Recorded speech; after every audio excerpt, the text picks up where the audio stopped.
Olá pessoal, Ricardo Mori da Eco House. Bom, o assunto é meio complexo aí, talvez o vídeo seja um pouco longo, né? Mas se você, né, faz parte desse assunto, é bom você assistir até o final, né? Para você realmente saber a verdade, né, do que acontece. Então vamos lá, né? Como diz o título, né? Não estou pagando minha casa aí, né? O que vai acontecer, né?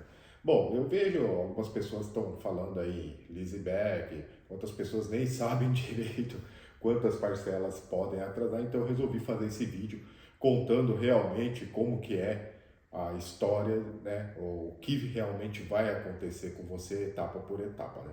Então vamos lá, né. Bom, em primeiro lugar, né, as pessoas falam sobre o tempo, né. O tempo funciona da seguinte maneira, pessoal. Se você atrasar 180 dias, 6 meses, 6 parcelas, tá? Na sexta parcela, no atraso da sexta parcela, a sua casa automaticamente não há mais negociação com o banco, tá? Ela vai entrar em processo judicial. Então, uma das coisas que acontece muito, tá, é a pessoa, quando chegou na quinta parcela, pagar a primeira lá atrás que está atrasada, mantendo 4 ou 5 parcelas em atraso até as coisas melhorarem para a pessoa poder estar fazendo a quitação. É possível fazer isso, tá? Você pode pagar pelo menos a primeira lá atrás, lá, não deixando atrasar o total de 6 parcelas. Atrasou 6 parcelas, qual a segunda etapa? Bom, a segunda etapa vai entrar em processo judicial. Qual o tempo disso? Um ano, pessoal. No mínimo um ano, tá? Nesse meio tempo eu posso morar na minha casa? Pode, né? Não há problema nenhum, tá? Logicamente vai receber muita pressão de cobradores, isso e aquilo, mas você pode morar na sua casa sim.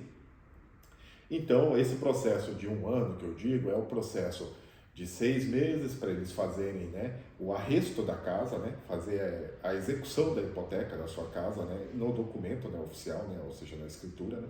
Após isso, o banco ele tem plenos direitos em colocar a sua casa em leilão. A sua casa indo para leilão, o leilão normalmente, do edital, do primeiro edital até a conclusão final, ele leva em torno mais ou menos de 5 a 6 meses, então totalizando um ano. Então você já deixou de pagar 6 meses, mais um ano, já estamos em um ano e meio, né, de que você está morando na sua casa, né? Depois desse um ano e meio, né, a pessoa que comprar a sua casa, ela vai pedir para você sair. Muitos vêm com o acordo de pagam a sua mudança, te dão um dinheiro para vocês mudar, né, para fazer tudo de boa, né? Se caso você se recusar, vai para a justiça novamente, porque precisa ter uma ordem de despejo, né? Então, outro dia eu vi um vídeo de uma pessoa falando, eu comprei essa casa, a mulher chamou a polícia, não sei o que lá, e tal, tal, tal, e vou tirar a mulher hoje. Eu olhei aquele vídeo e dei risada, né? Porque não funciona desse jeito, tá, pessoal? Realmente você tem que entrar com o processo de despejo primeiro, e após concluir esse processo, né, aí sim as suas coisas são retiradas da casa, são levadas para um depósito e ficará disponível nesse depósito durante 30 dias para você buscar lá. Logicamente, nesse dia, não interessa se você está na casa ou não está, eles vão abrir a tua porta e vão entrar dentro da sua casa. Mas para tudo isso acontecer, o passo é da seguinte maneira.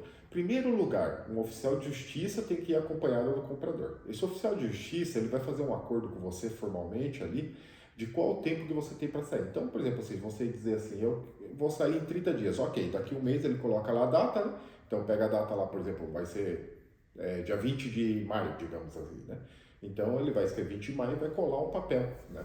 Pode colar esse papel na tua porta, pode colar dentro ali da sua casa, você não pode tirar esse papel, tá? Se você tirar esse papel, a multa é de 300 mil. Em alguns casos chega até 500 mil de multa se você retirar esse papel da onde ele deixar. Naquele dia exato, por exemplo, 20 de maio, né? Já vai, né? No primeiro dia, quando o oficial já vai o oficial, já vai uma empresa de mudança designada pelo tribunal, tá? E o chaveiro.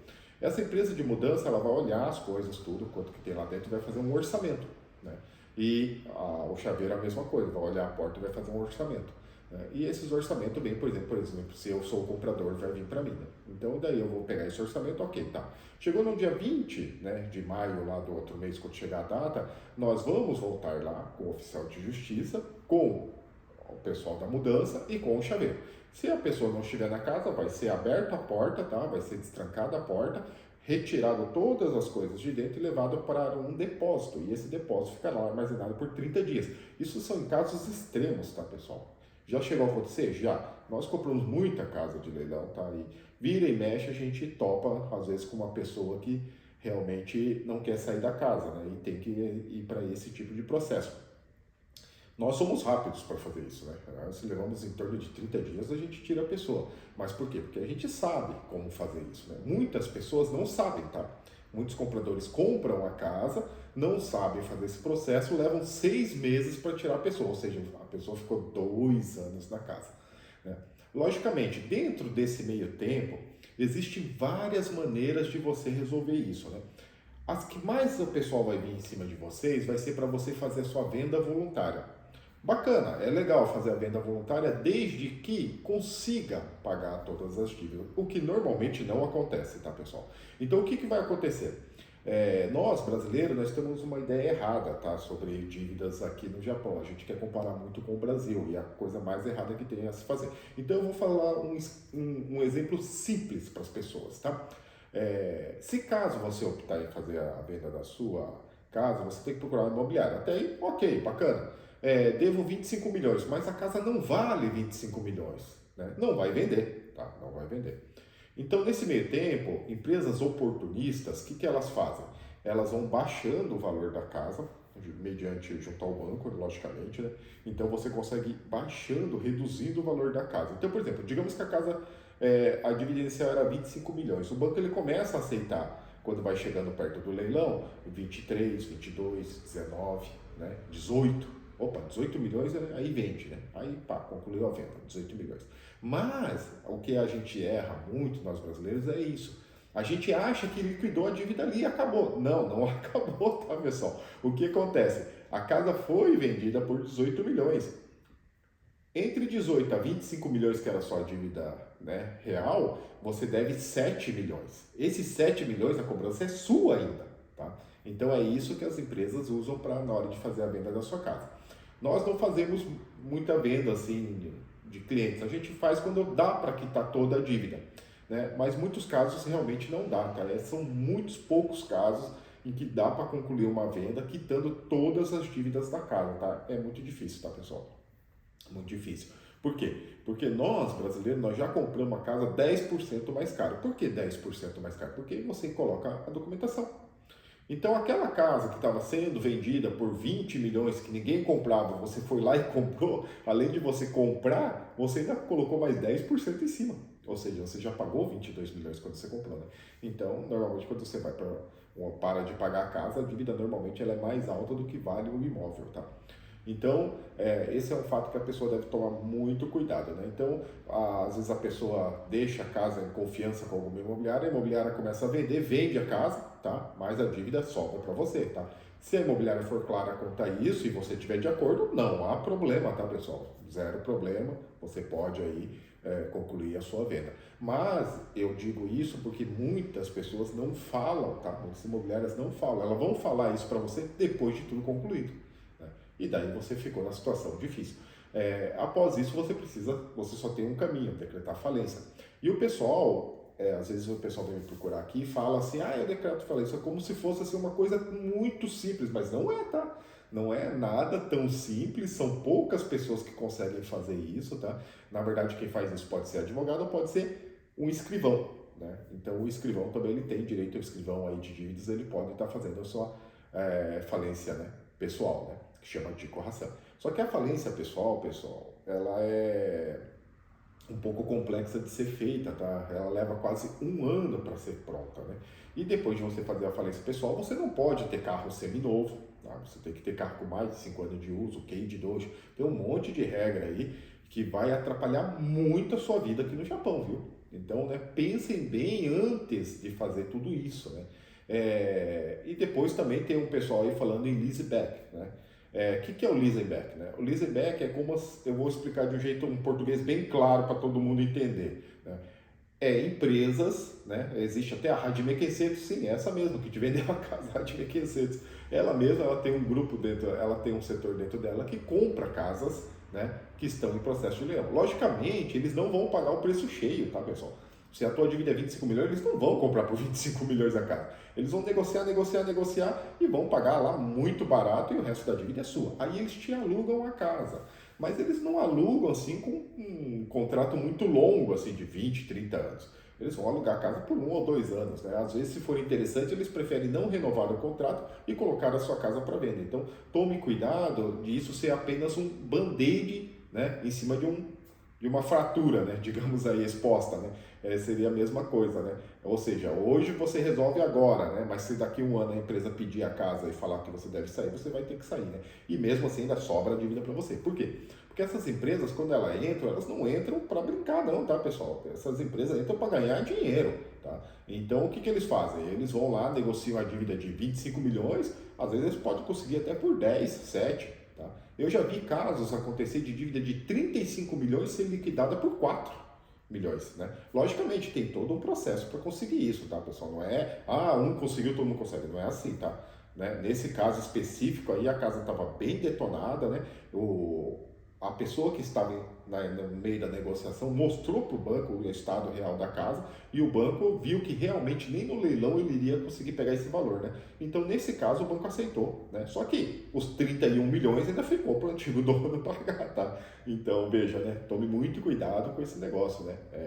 Lisenbeck aí, não, você não está lidando com armadores, tá, pessoal? São empresas grandes, fortes, que vão chegar ali, né? Eles só vão comprar se aquilo der lucro para eles, e se não der lucro, não fazer sentido, provavelmente não será feito, né? Então, tome muito cuidado com esse negócio de leaseback. Tirando tudo isso, existe alguma outra maneira de eu manter a minha casa e, por exemplo, liquidar dívidas, né, de carro, áreas externas, né, cartões de crédito? Isso existe, tá, pessoal? Existe, tá? O nome é bem diferente, né? Se chama Codi Saisei, né? Ou seja, regeneração civil, tá? A tradução literal, né? Então, o que acontece na regeneração civil? Você diz que pode pagar a sua casa, você mantém a sua casa, para isso é importante não atrasar a sua casa, tá, pessoal? Não atrase, tá? Um dos conselhos que eu dou para as pessoas é assim: a situação vai ficar ruim, primeira coisa, deixe de pagar carro, deixe de pagar cartão de crédito, deixe de pagar obra externa, tá? Mas não deixe de atrasar a casa, pessoal, tá? Procure não atrasar a casa. Logicamente, assim que você vê que a situação está ruim, pare imediatamente de usar o cartão de crédito, tá? Porque isso pode te complicar no processo, tá? Porque, na verdade, é um processo. E dentro desse meio tempo, você precisa procurar um escrivão, né? Ou um advogado para ele te encaminhar, né? Para você conseguir manter a sua casa. E as outras dívidas não é que elas serão perdoadas igual no de Corração, por exemplo, né? Que é a falência pessoal, né? Elas serão reduzidas, mas você pode reduzir até para 1/10. Então, o que você pagava 100 mil de parcela, pode pagar 10 mil somente, né? E a casa você paga normalmente para você não perder a casa, que afinal de contas, é o lar onde você mora, né? Então, todos esses assuntos existem, tá, pessoal? Só que as pessoas não vão te falar isso nunca. Por quê? Porque fazer codiça aí não dá dinheiro, entendeu? Não dá dinheiro para imobiliário. O imobiliário não quer saber de ajudar as pessoas, elas querem saber de ganhar dinheiro, né? Então tome cuidado, se proteja, né? E já agora que você sabe todo o processo, como ele funciona, né? Você pode usar isso para o bem, para o mal, fica a seu critério, né? Você que decide como você deve usar, mas a dica que eu dou para todos é: não atrasem, pessoal, não atrasem. Quando for fazer um financiamento, pensem bem, tá? Tomem muito cuidado com casas usadas, pessoal, muito cuidado, porque casas usadas exigem reformas muito mais rápidas, tá? Se você comprou uma casa e já fez um plano de reforma logo junto na compra, acompanhou a reforma, ok, bacana, tá tudo certo. A sua casa, né, vai ter uma durabilidade boa. Agora, você comprou uma casa usada, não fez nada, simplesmente se mudou, pode esperar que você vai ter despesas surpresas, né? E essas despesas surpresas é o que acaba levando as pessoas à falência, tá? Porque, eu quero fazer isso, eu quero fazer aquilo, eu quero já aproveitar, fazer isso e aquilo. Quando vê, você está pagando uma dívida que você começou ali com 50, 60 mil da casa, você já está em 120, 180 mil e já está, né, suando para pagar, e daí acontece de você perder o emprego, pronto, acabou tudo, né? A tua vida vai por água abaixo, né? Então, antes de fazer uma dívida, tá? Pensem, tá? Pensem bastante. Quando você for comprar uma casa, calcule o seguinte: se a minha parcela é 60 mil, eu devo ter no mínimo no banco guardado 600 mil. Para quê? Se acontecer alguma coisa, 10 meses da parcela da minha casa está garantida, né? E isso vale para todas as outras contas. Então é por isso que não se faz dívida, pessoal, tá? Se você comprar uma casa, entenda que é uma responsabilidade muito grande ter casa no Japão, né? Se você não quer arcar com essa responsabilidade, viva no aluguel, tá? Não compre casa, tá, pessoal?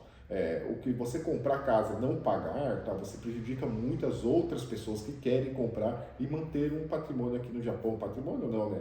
Um bem aí, um lar aí, né? Porque você pode estar usufruindo, né? Porque casa aqui no Japão, ela não é um patrimônio, tá? Ela não vai subir o valor, não vai valorizar, tá? Não adianta, tá? Ela é um bem consumível, né? Ou seja, você comprou uma casa para sua família ter conforto. Se você pensar desse jeito, bacana, vai em frente, entende? Agora, se você não pensa desse jeito, acha que isso vai ser mais barato que o aluguel, isso e aquilo, esqueça, você, né, vai acabar se arrependendo, vai acabar não pagando a casa e vai entrar aí para mais um aí que não pagou a casa e teve que abrir falência, né? Então, né, vamos tomar bastante cuidado quanto a isso, tá, pessoal? Né?